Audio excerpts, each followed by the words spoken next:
Hello, I'm Dr. Jim Epstein, and this is Best of the Day from the 2013 Combined ECHO-ESMO-ESTRO meeting being held this year in Amsterdam, the Netherlands, where the weather has been spectacular, although most of us have been stuck in the RAI Convention Center and not outside enjoying the weather. But this evening, we're going to talk about some of the data that was presented at this year's meeting regarding malignant melanoma. And joining me for that discussion is Dr. Tony Ribas from the UCLA Cancer Center in Los Angeles. Tony, welcome again to Best of the Day. Thank you very much, We Jim. appreciate your coming. I know you've been very busy, as everybody has been at this year's meeting. And most of us are going home tomorrow, so that'll long trip, but it'll be nice to get home. So this was not a huge meeting for malignant melanoma, like most of the meetings have been in the last 2 or 3 years, with all the amazing data with BRAF inhibitors, MEK inhibitors, immune checkpoint inhibitors. It's been really an amazing time for melanoma physicians. But there has been some interesting data, and we're far enough down the line with some of these agents to have some very interesting long-term follow-up. And one of the presentations I want to ask you about was kind of a retrospective meta-analysis of 12 phase 2 and phase 3 trials involving the anti-CTLA-4 monoclonal antibody ipilimumab and how patients have done. I mean, we know that immunotherapy usually produces a relatively low percentage of responses, but the responses have been durable with IL-2 and other immune things. How has the response held up with ipilimumab?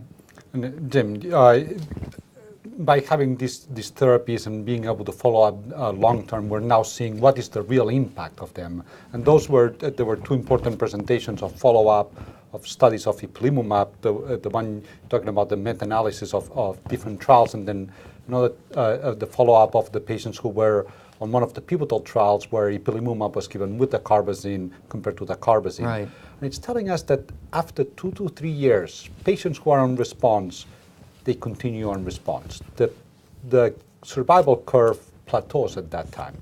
Plateaus around 20 to 25% of the patients. It's a subgroup of patients, but those derive a lot of benefit. So it tells us that maybe we'll start to have to think about adding one new word in our lingo of metastatic melanoma, which is long-term durable responses may turn into cures. And we'll probably have to wait a little bit longer to be sure about that. But those 2 presentations told us that if a patient is in response after 2 or 3 years, is very likely to be in response after 5 years or beyond 5 years, which is very exciting. So I think with time and hopefully more investigation, we'll learn what it is about those patients that have given them those phenomenal and very durable responses, what it is about their own immune system or what it is about the antigenicity of their tumor that has allowed them to get these wonderful responses. And hopefully that will help tell us which patients are going to be the best candidates for these agents. And Tim, there's been a lot of research on this for many years. When we block CTLA-4, it's quite far away from the tumor, so a lot of things can happen to the immune system that's being turned on by blocking CTLA-4 and how it targets the tumor. But now with new technologies, we're starting to understand what makes a tumor more or less immunogenic and why is melanoma particularly immunogenic. It doesn't explain all of the cancers, but it does explain a little bit or allow us to understand why the immune system can tell a melanoma cell different from a normal melanocyte. And that is a carcinogen-induced effect from ultraviolet light. And there's been data not presented here, but just recently published, an article from Ton Schumacher, who's an investigator here from the Netherlands, and an article from the surgery branch from Steve Rosenberg, where the mutational load of a tumor, we're not talking about BRAF or NRAS, but the number of point mutations per megabase leads to more antigenic peptides being presented. And that's what the the immune system is mostly recognizing with this kind of therapies, IL-2, ipilimumab, or adoptive cell transfer therapy. So I think we're getting closer to there. We're still not there. So we know that as one goes through life, you pile up mutations. There's just no way to avoid it, and eventually, if you don't get hit by a bus, something's going to go wrong and you're going to get a critical mutation and you're going to develop a malignancy. Is that also true with melanoma? Are the number of critical mutations different in a 20-year-old who gets melanoma as opposed to a 75-year-old? And actually, it's not only age, it's also location of the melanoma. Melanomas in old individuals with a chronic skin sun damage have a mutational load that is the highest of any cancer. The only one that comes a little bit close is the smoking-induced lung cancer, as opposed to melanomas on non-sun exposed areas, like melanomas of the eye or melanomas of the mucosa. Well, they have a much smaller mutational load, but they have more genomic translocations. There was a very interesting session in this meeting where data from sequencing a large number of melanomas was shared both by Levi Garraway and also by Boris Bastian, where they've been looking at these genomic alterations in the cancer. Now we're starting to see that what you and I studied in medical school, which is the different subtypes of melanoma, they're not there by chance. They're there because they're genetically different and they're induced by different situations, some of them by sunlight, some of them by things that we don't know yet. So as far as BRAF and KIT and GNA11 and these sort of things? Those are the driver mutations. Right. Those are necessary for the cell to grow. I'm also talking about the overall mutational load of the tumor, which is the carcinogen-induced factor. Right. That's what probably gives the immunogenicity. Interesting. So with immunogenicity, we've looked at CTLA-4, but the other major immune checkpoint that's been discussed a lot in the past year and a half is the PD-1, PD-L1, PD-L2 interaction, and the BMS drug nivolumab is moving further down the clinical trials pathway. And now it's also been combined with ipilimumab to hit both the CTLA-4 interaction with the antigen-presenting cell and the interaction of the T lymphocyte with the tumor cell. So does the combination of hitting both of those sites significantly augment the benefit? And actually, I think it's a very exciting time that we have now 2 validated immune checkpoints that can be blocked. CTLA-4 we've known for a long time. We have ipilimumab that's approved. PD-1, there's now 8 PD-1 or PD-L1 reagents, antibodies or fusion proteins that have been tested in the clinic. The majority of them with some testing in melanoma, the majority of them showing that there are objective responses and there's high frequency of responses with nivolumab, with MK-3475. We saw at ASCO with the MPDL from Genentech, and here we've seen the first data from a PD-L1 antibody from MedImmune, also with responses in melanoma and lung cancer. The theme is playing out with different of these reagents. So we have 2 clinically validated targets. CTLA-4, which is important, is a break that's important when we're trying to turn on the immune system, and PD-1, PD-L1, which is important when the immune system gets into the tumor. It's trying to attack the tumor, but PD-L1 is what allowing the tumor to hide, to say, do not kill me. We know that blocking either one of them can lead to durable responses. Put them together, it's beautiful. There's even more responses than either one alone. We have to then be worried about how many breaks are we taking to the immune system. Those breaks are not there for us to treat melanoma, they're there to protect ourselves. Right. So there is an increase in toxicities compared to either one. But so far it seems to be manageable, and the more we know, the more we are learning how to manage those. And I attended the session this morning when they talked about this MedImmune drug, and it seems to be a little bit different. They mentioned that it lacks ADCC and CDC activity. Will this make it a more easily tolerated agent? So the antibodies to PD-L1 are thought to be, they're designed to bind to the target, to the cancer cell. But as a T cell gets activated, it also can express PD-L1. So it's important that the antibody doesn't kill a T cell, because otherwise it would be blocking one thing but killing the cells that we want to activate. So both the MPDL and also the MedImmune and the Genentech antibodies have been engineered to not have an effector function, to not induce antibody-dependent cellular cytotoxicity or complement fixation, for the reason that they also bind to the T cells, and you don't want to kill those. Very good.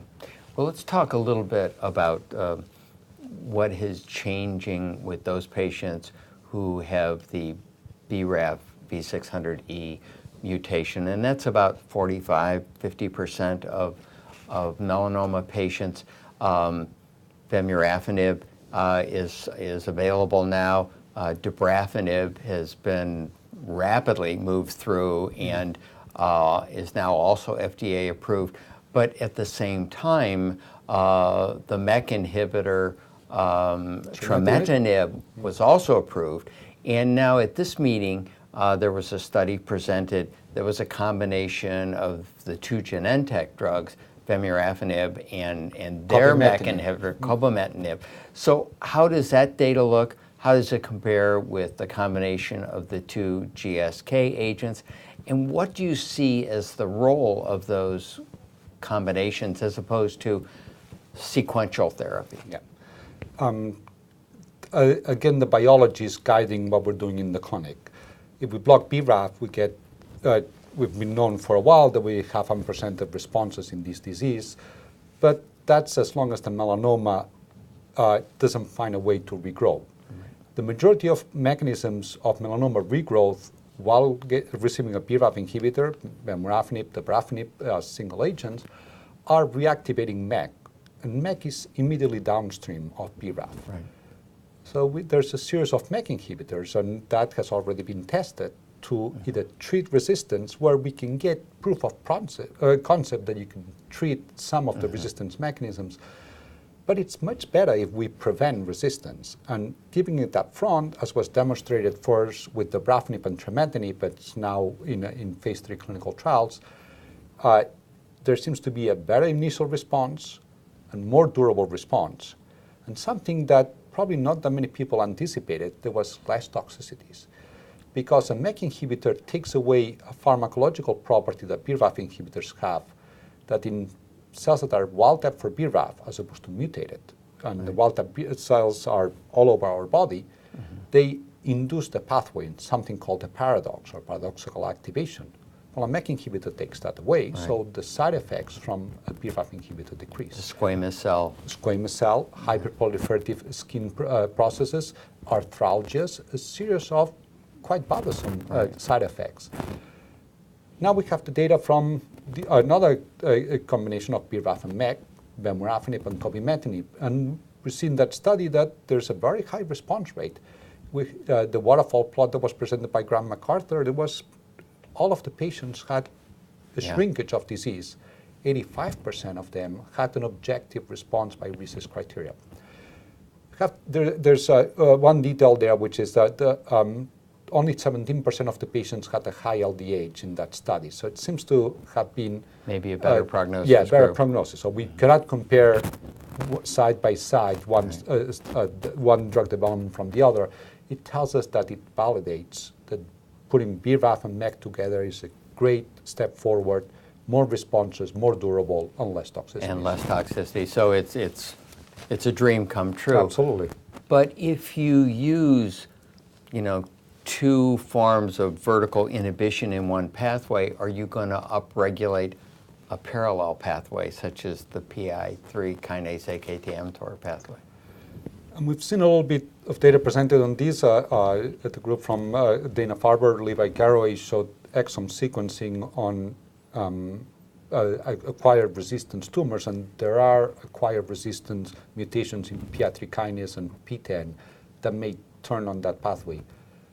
But it's still a minority of cases, and even with the combination of BRAF plus MEK, most of what we're seeing is an enhancement of the mechanisms that lead to resistance to BRAF inhibitor alone, as opposed to a turning on of alternative pathways.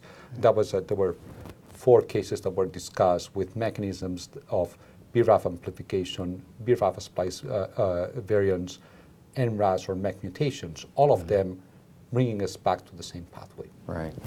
So if if you use both these agents and it's obvious that the response rates have been very good, the duration of response with the BRAF inhibitors is maybe 6 or 7 months. You add a MEK inhibitor, you add another 2 or 3 months. Eventually, you get into trouble. What about combining the MAP kinase pathway inhibitors with the immune checkpoint inhibitors? Is that a viable option? Yeah, and here we reported follow-up on a phase 1 trial where we did something that we thought a couple of years ago would be a great step moving forward, which is combining the CTLA-4 blocking antibody ipilimumab with the BRAF inhibitor vemurafenib. We put them together in a phase 1 trial and we treated 11 patients. After the first 6 patients, we had to dose de-escalate because we found 3 patients with liver toxicities, increases on transaminases. And as we entered 4 patients more, we found 2 other patients with increases in transaminases and 1 with increase in bilirubin, suggesting that trying to put together ipilimumab and vemurafenib at full doses or with a dose escalation, it became too toxic. So is this a chemical type of hepatitis that is induced? It's a pity that I cannot answer these directly. There were no patients with a biopsy because the study was stopped before we could react to this and start planning to do study the patients as this was unfolding. So I don't think we'll get that answer.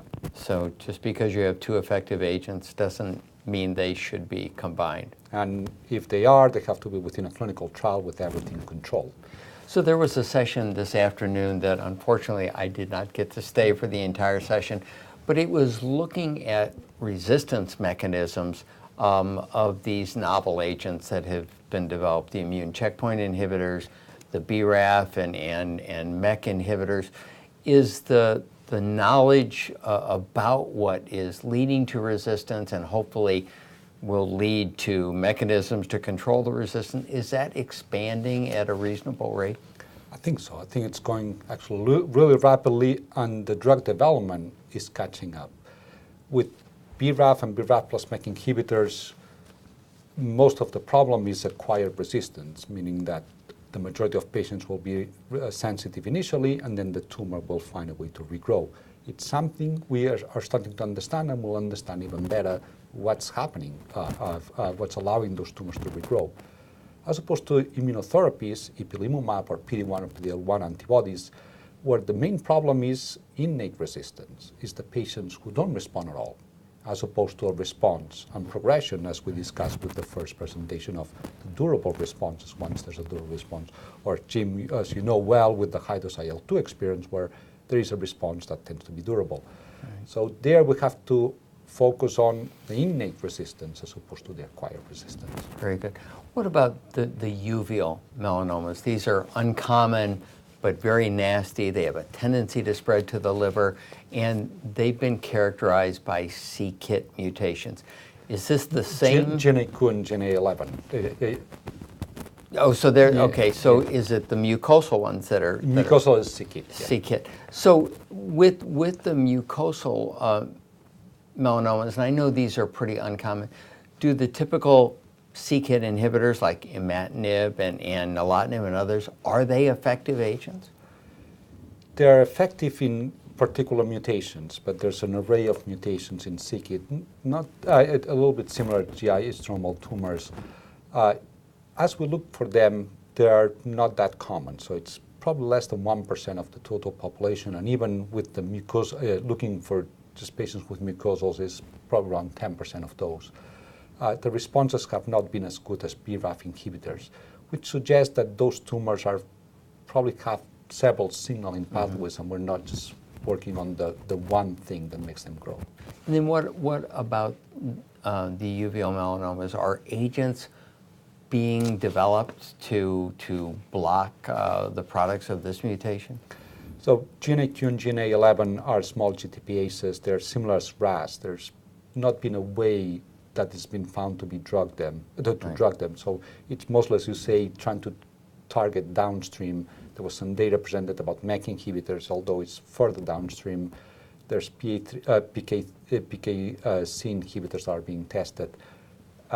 It's unfortunately one of the areas of melanoma where we're not seeing much progress, even though the biology is progressing, or the understanding. The GTPases, I know they play a role in pancreatic cancer too. They are very difficult to target. Is it because of the pocket, the ATP binding pocket in those? Yeah, they bind very tightly to GTP, and it's actually a pocket that people have not found a way of competing.